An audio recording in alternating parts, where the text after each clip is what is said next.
În dezvân, show unde invitatul dă un sunet unei persoane publice sau organizații. Parcursul discuției sunt propuse cuvinte random ce trebuie imediat folosite. Cine o face mai ingenios, e boss.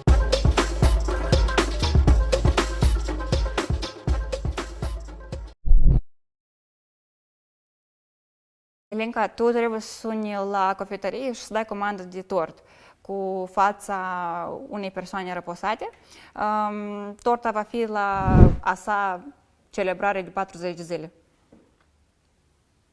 Poftim.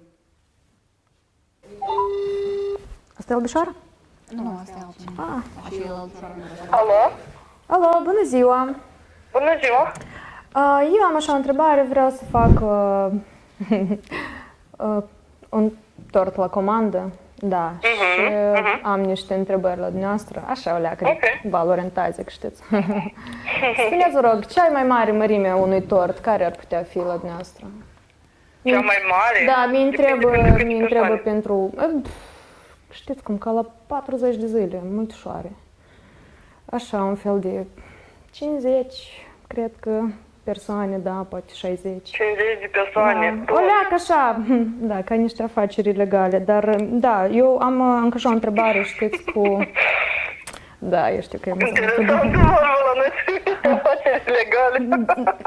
Da, știți de ce? Când trebuie poza unui om pe tort, faceți așa poză? Poză cu om. Nu, ok, putem să facem tot poză Cu cu variante, da, mă scuzați că eu așa o leacă cu un sfârc încordat grăiesc, știu că asta e situația, da, cred că ne înțelegem cumva. Păi să faceți, da, poză? Dumneavoastră, deci doriți tort ca într-un fel să fie pătrat cu poză pe dânsul și să fie ca pentru 50 de persoane, da? Da, noi avem așa un club благородных девиц și un om e leacă răposat și nu ne trebuie anume poza lui pe tort. Faceți așa ceva? El a fost storăș de noapte la clubul nostru și a murit. Ok, dar pentru când vă trebuie așa tort mare?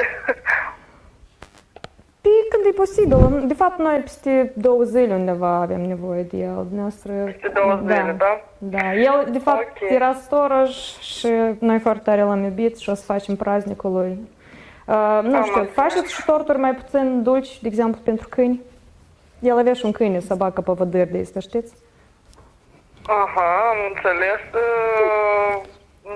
La câine, nu știu, trebuie să facem... Lăsați, facem noi la câine ceva, nu, da. Și să nu ne ducem cu mâna în cur, pur și simplu, la praznicul ăsta, știți cum? Poftim? Noi nu vrem să ne ducem cu mâna în cur la praznic, pur și simplu. Și avem un ban grămadă și vrem să facem un gest frumos. Înțeles, dumneavoastră o lecțică... Mă șocați o lecțică cu ideile, ok. Nu e nici strașnic, mărimea nu contează, știți? De 3 ori măsoară și odată taie, așa să facem și noi. Măsurăm tortul, tăiem, facem, ne clarificăm. Nu, mă scuzați că vă șochez, nu? Ok, îți place, cred că Да? e făcut. Nu știu, Îmi place că mă înțelegeți. Parcă suntem, știți, că когда братан рядом, враги ложатся градом. Asta e despre noi. Aha, ok. Da? Dar cam și excelentan, Doamne, și mă bucur că mă înțelegeți. Dar cam cât îți costă așa un tortuleț? Nu, prețul e pentru kilogram e 400 de lei, dar depinde, vă spun, cât e de mare și dacă la 50 de persoane... Nu retrăiți, noi n-ați facem labă cu pensieta. Noi bani avem, am zis, bani grămadă, tot normal, tot e... Noi calculat, cum? Principalul poza să fie. Dumneavoastră faceți colorat, poza alb-negru și cum ați fi acolo, cum? Nu, poza poate fi făcut colorată. Aha, știți că noi toate pozele care le aveam cu dânsul, el cam excitat în toate pozele, o să primească așa destul de drăguț. Vreau să vă faci eu colecție de mine, așa? Nu, eu leac am băut, eu de obicei nu beau mult. Dar o leac am băut, mă scuzați, că vă fac așa să vă simțuți incomod? Eu nu știu, dumneavoastră aveți așa niște idei. Năstrușnice. Așa idei de tort. Eu de fapt mă ocup cu business, eu am o livadă de pătrunjel și posibil o leac straniu asta să vă pară, știți, că eu de atât aș beau. Ok, bine. Eu Dar nu știu, eu nu m-am că... impresionat că știți că v-ați speriat așa, că de obicei așa se întâmplă când oamenii vorbesc cu mine, chiar... de parcă joc fotbal cu găluștele în fiecare zi. ați luat pagina mea sau e numărul meu de telefon? De pe internet? Dar de pe internet de unde nu? Internetul e mare. Ладно, am eu un prieten coios mi l-a dat, dar vreți să vă spun cum îl cheamă? Poftim? Am eu un prieten coios mi l-a dat, dar vreți să vă spun cum îl cheamă? Spuneți? Nu, mă scuzați, mă rugați să nu vă spun. Nu, ok, atunci, dar nu știu. Dar nu, Întrebați dar- un prieten, poate vă ajut să fac tot. Nu, dar eu vreau dumneavoastră să o faceți. Noi așa gine ne înțelegem. Eu o să vin, eu o să vă mulțumesc, pătlăjelele mele, cu un pucioc de mărar, un colăcel, cu ce vreți, cu... O să achităm tortul, trebuie să-l pomenim pe om. Adică eu vă urez o zi bună. Nu, o dar treabă. vreți să puneți receptorul, mă?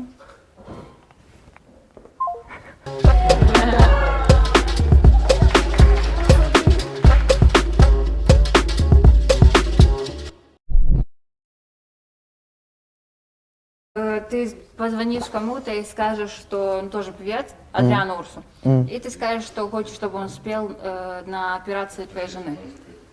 Ну, то есть пока я буду делать операцию, чтобы он пел. Потому что человек фанат. Потому что человек фанат, да. У моей жены операция, и Андриан Урсу должен Да. петь. Ну, и ты типа, не знаю, богатый там. Да.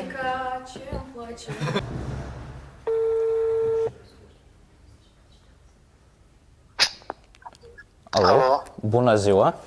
Bună. Vorbesc cu managerul lui Adrian Ursu, da? Vorbeți cu mine personal. O, foarte... Oi, sunt o leacă, am emoțiile. Deci, așa chestia că soția mea, la moment dat, este bolnavă și ea este fanul vostru numărul 1, cred că așa, da? Și, din păcate, noi, cu toată familia, как говорил Freddie Mercury, я хочу быть свободным, avem un cancer în familie și ea tare ar dori să vă văd la operațiunea, ca să fie un concert în spitalul, da? Înainte de operațiunea la cancer. Eu am fost, am mai avut astfel de experiență, am mai avut anterior. Unde asta se preconizează și când se preconizează? La spitalul oncologic de la noi? Cred că da, acolo, da, o să fie și nu știu cum asta poate fi realizat, că, da, avem și bani nu e problemă, da, că, o leacă, cer scuze că greu îi explic în română, că e românska собака, знает, nu, cer scuze. Am înțeles. Eu nu discutam de acum de bani. Vă întrebam unde o să aibă loc și când o să aibă loc, când vreți să aibă loc eveniment și atunci o să văd ce am în program și dacă sunt pe loc și dacă este posibil. Da, probabil că o să fie programată peste o lună, da, acolo în spitalul oncologic, da. Cât o să fie durată, nu știu, da, dacă o aveți probabil o oră, o două, da, să nu fie că собака села час, da, cât aveți, da. De obicei cât aveți un concert, o oră, două, da, că soția foarte iubește pe dumneavoastră. Am înțeles. Eu mă bucur, dar trebuie să-mi spuneți pe ce dată o să aibă loc eveniment. Dacă să vedem peste o lună, asta o să fie data de 14 martie. Bine, o să mă sunați la început de martie. În acea perioadă nu preconizez pe 14 să plec nicăieri. La începutul lunii martie o să vă pot da răspuns dacă sunt disponibil și dacă pot să vin. Da, ca să fii foarte bucurată, că dacă o să fie totul succes, da, că ea să-mi spune că Edic, papочки, все хорошо, cer scuze, o leac stresat. Ok, am înțeles că după o lună o să vă sun și o să clarific data, da, și ora, da? Da. Da, că e greu, a fost multe operațiuni și până aici și Și care e următoarea frază în rus care trebuie să o spui? Ну, выживший выкидыш, как вот așa s-a întâmplat și la noi în familie, da? Și acum noi ne luptăm cu cancer. Și următoarea frază în rusă? Spune-le de ampitate la rând și Что сказать? Это, блядь, МД-звон, алло. Это МД-звон. Здравствуйте, Андриан. здравствуйте. У меня так все плохо с румынским, что сразу понятно, да? Нет, просто вы говорите какие-то фразы, которые уже мне понятно, что что-то не то. Ага. Адриан, очень большое спасибо вам за то, что выслушали. Это, правда, было сложно. И большое уважение к вам, что вы, как мало того, что как певец еще смогли выслушать все это. Вот. Обязательно с вами поделимся ссылкой, где это все будет. А что это? МД-звон. Это созвон, знаете, когда людям звонят и дают рандомные фразы на какую-то определенную тему. Вот.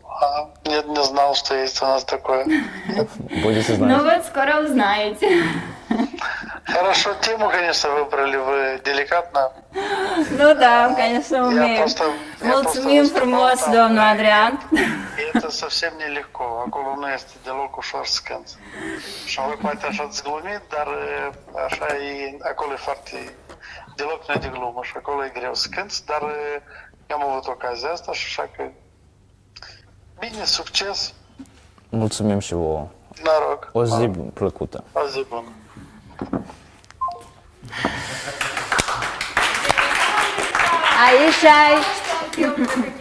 Aici ai full испанский стыд в студию. Испанский стыд.